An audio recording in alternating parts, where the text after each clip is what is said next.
What's going on, Internet? And welcome to another ARFCOM review. We are going to be here we got done shooting the PSA Krink. And though my brain has recovered, my mind has not. I am excited to go ahead and contribute our 2 cents on this pretty cool little pistol in our specific configuration.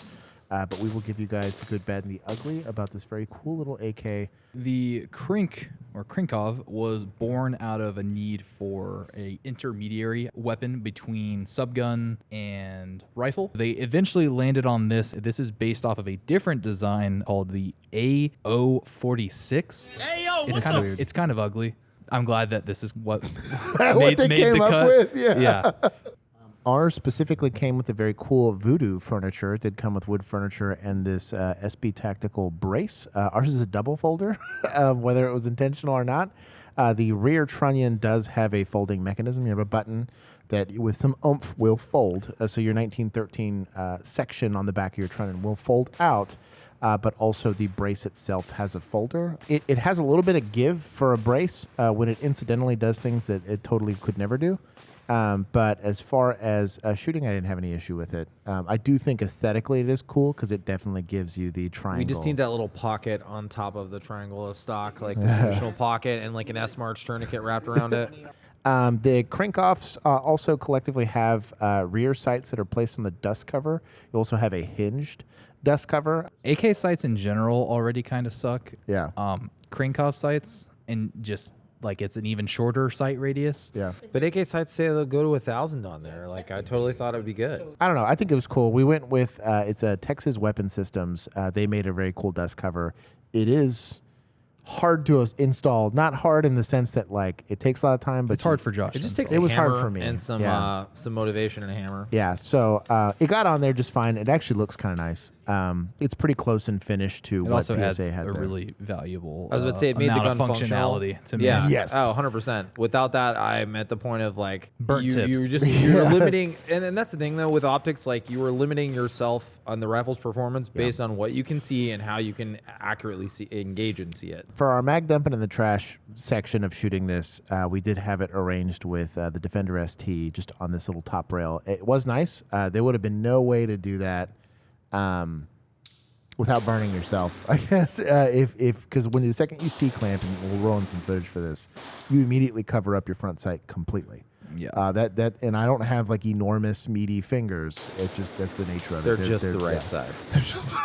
Yeah, the iron sights on the Krinks typically do sit pretty low. Yeah. So you have to kind of hold the gun, like you kind of have to cup it to actually see your sight. The only problem with that though is that the handguard is like almost perfectly like the size of your hand. Yep. So when you're holding the gun and you're like, say you're cupping it, Your thumb is out. Where's your thumb going? your thumb kind of like inches forward, and unfortunately, that is also where your handguard retainer is at. That makes contact with your gas tube as well as your barrel. It's like a big heat sink. And to be honest, for like your first 4 or 5 rounds, it's not a big deal.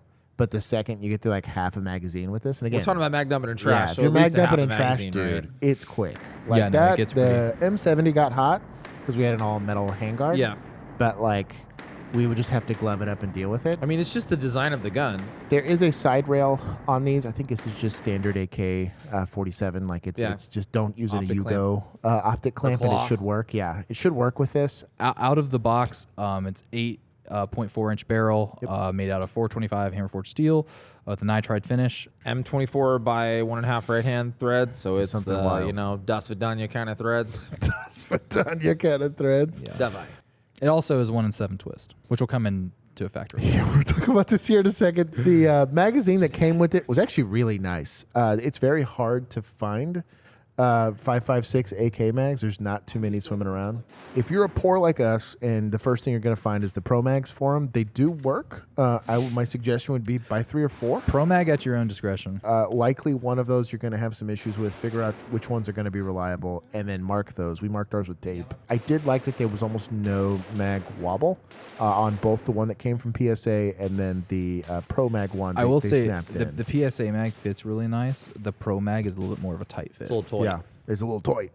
It's a fascinating rifle. We don't really have the infrastructure. One, for the AKs to begin with. Shout out to PSA for providing more domestically produced AKs that are done in a big enough number that They're they're not probably the $1 billion. number one AK producer in the U.S. Probably, at this point. yeah. I did hear that there is going to be a 300 blackout version coming out, and so In as the cool whispers. as this is, You mean a round that's made to shoot off a short barrel that Yes. doesn't require Yes. 20 inches to get? So you're going to have a booster, which is very similar to standard cranks that you're going to have. So it spins off. There's like a little detent, but it is designed for the AKs that shoot 7.62 by 39 to give you reliable back pressure, especially when you have, I don't want to call them pud loads, but poor manufactured 7.62 by 39 doesn't oftentimes have enough oomph. well, it's that To as cycle well it? as Yeah. the shortening of the barrel. You have a lot of unburnt powder that's Yeah. leaving the barrel that you wouldn't normally have to like give you that energy to throw that bolt back. Yep. So part of it's that it works just fine without it. It's just loud. And even with this, when you were shooting 55 grain specifically, woof. Yeah, bro, I'm glad I doubled up. Are you kidding Holy me? Okay. So we did take it upon ourselves to go out and try a couple different loads. 55 grain, I believe a 60. We did 64, 69, 55, And then and a 75. And then I think we also did a 53. Yes, and a as well. 53 varmint load, yeah.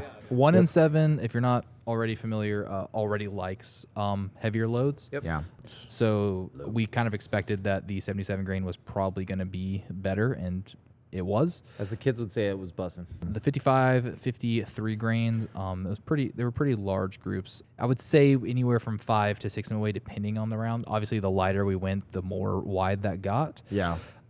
It definitely seems to like the heavier stuff.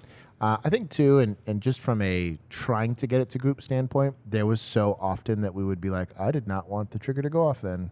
And I pulled that shot. I mean, it's an AK trigger, right? So Yeah. good AK trigger at This- least is this- smooth, goes off somewhere.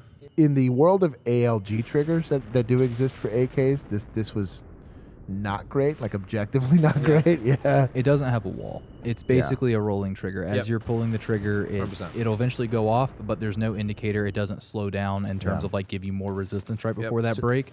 It's a very consistent pull throughout the break. That made it hard to try to get, and we would call Yeah. it, it's like, I pulled that one. Like I felt that one got pulled, but even with as ideal a trigger pull as you can get, completely bench rested with no external variance. And we because put a we were in magnified optic on it to Yeah. actually at least take some of our, idiocy out Yeah. of the situation. Shout out to AAC.